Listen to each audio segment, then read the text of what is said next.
Hi everybody, this is Ro. Welcome back to my channel. So today I have an Adam call. You guys asked for the scariest thing that he has seen inside of prison after being there for 20 years.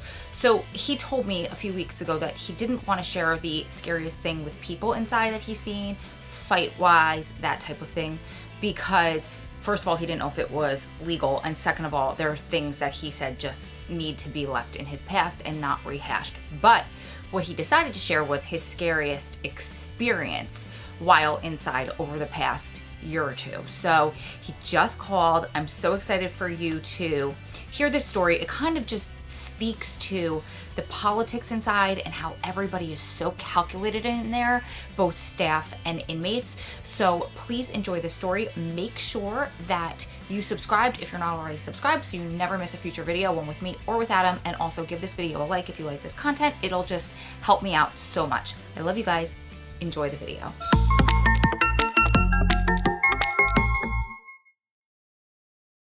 Hey. Hey. Can you hear me? Perfectly. Okay. So what's the question? What is the scariest thing that you've seen in prison? The scariest thing that I've seen, well, the scariest thing that I've experienced was actually something that happened a little bit earlier this year. I went to a part of the prison, a department that I haven't been to in a while, and I was going to see a specific staff member to try and get help on something that I was working on, trying to get some closure in my education transcript. When I got to the office door, there was another guy, inmate who was actually in the office having a conversation with this staff member. So when I got to the door, I just kind of waited, and I've known this staff member for a number of years. I've, worked around her, and I'm pretty familiar with her habits, and she looked a little off, and standing behind her desk, she was standing up, and looked a little disoriented, and when I asked, I said, excuse me, are you alright? She didn't respond, and I started getting a little bit nervous, but I said, let me just give her a second. Maybe she just, stood up too quick and, was a little dizzy. And I kind of saw the color drain from her. So I knew something was wrong. I didn't know how serious it was. I asked her again. I said, are you okay? What do you want me to do? And the other guy, I looked at him, the other guy that's sitting in the office, and he's panicked. I could see, he don't know what to do. And I'm like, man, what goes through my mind is, I know, if she hits the distress button, staff's gonna come running, they think something happened, an incident. I'm like, man, we're in a bad situation right here. So Gonna look at us immediately like we did something. Yeah, go ahead. I just wanted to make sure that was clear. So if you were in her office and you didn't do anything, but she hit the distress button, automatically you'd be kind of framed for it, right? Automatically they think we did something to her. Yeah. And really, at this point, it's clear she's having some sort of medical emergency. So I'm debating. I know that if you hit the phone, if the phone's off the hook, it automatically triggers a distress. But it's the same thing as her hitting a distress. And I'm like, man, if I do that, I'm in a bad situation. I put this guy who's in the office in a bad situation. Anybody else who's up in this department at this time, they're all going to be in the same bad situation. Can I interrupt you again? Yeah, go ahead. Sorry, just to make it clear. So if the phone is off the hook for, what is it, a certain amount of time, or how does that work for it to signal a distress? If the phone is just off the hook for 5 seconds, it triggers an automatic distress. I just want to make it clear. So it would be because there was some sort of scuffle or whatever, or because they could take it off the hook, or you could take it off the hook to signal distress, and then the cops would come running. Yeah, here's the thing. Okay. We would never touch a phone anywhere in here. Got it. Just, like a staff phone, completely off limits. Got it. That way.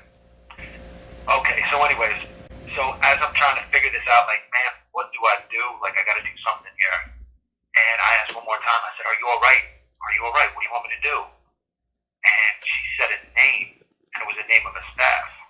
Kind of mumbled it, and I'm like, I didn't give it any thought. I just walked out, and I didn't run, but I walked pretty quick. And I had to go out the door, down this stairway, into another work area where there's all these guys working. And I walk right over to this other staff member's office, and I'm like, hey, excuse me, sir. I'm like, this person, the other staff member upstairs, like, she's having a medical emergency, like, she needs your help right now. The guy looked at me, kind of panicked and hopped up, like, got on his radio and put it out over the radio that staff needs assistance. Basically the same thing, like hitting that panic button, you know what I mean? Yeah. So they all come running, you know, all the staff on the compound respond to this. Like, especially when it's staff, like, staff needs assistance, all hands on deck, everybody's running. So it takes 5-10 seconds, not very long, before they start pouring through this door. And all these guys who are working on there, they're all looking at me, and I just look at them like, I don't know what's going on, you know what I mean? They all go running up the stairs.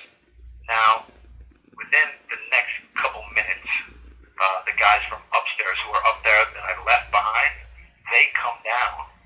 And I didn't say anything to them when I left.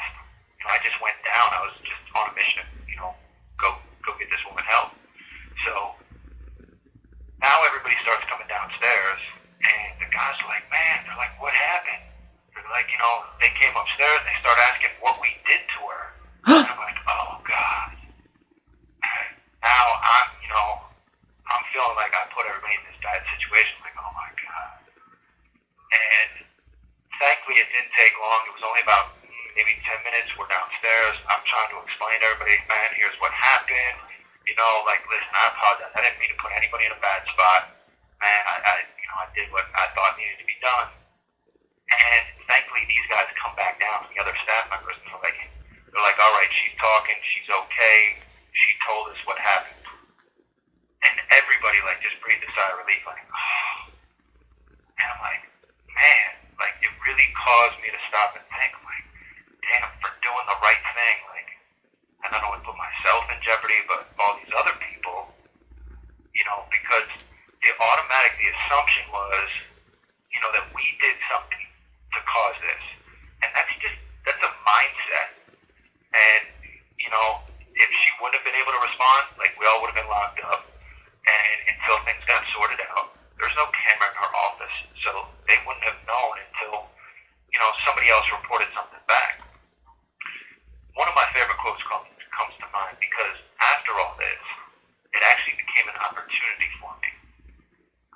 Over the next day and, like, say, the following week, every staff that I came across all made it a point to stop and say something like, thank you for what you did. And it kind of got to me because for me, like, that saying, like, it was an anomaly, like, that's not expected.